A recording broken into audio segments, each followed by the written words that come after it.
Yani madharau inaweza pita hapo. I'm a member of the National Executive Council of UDA. But when they call those meetings, they don't even bother to call me. I have refused to accept that Luyas don't count. I am saying in 2027, Bana Baba Luhya, this time will be counted and they will be known.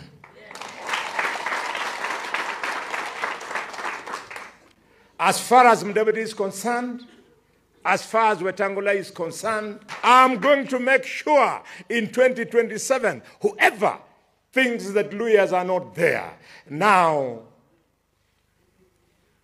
ile masomo yenye Michael kijana wa Malu alinipatia, akaniambia ukiwa katika siasa, heshimu wale waliokutangulia. Nimeheshimu Mudavadi, nimeheshimu Wetangula, but because they have let us down, I have decided, let them go there, but they will also find me there. And do you know why they have not been finding me there? It is because I know where there is. But to go there, I know where there is.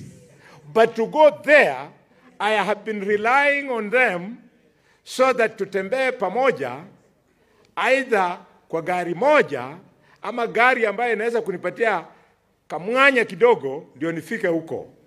That is the problem they used in 2022 to stop me. I am the one who brought William Ruto in the Luhya Nation. The first meeting was in this hall.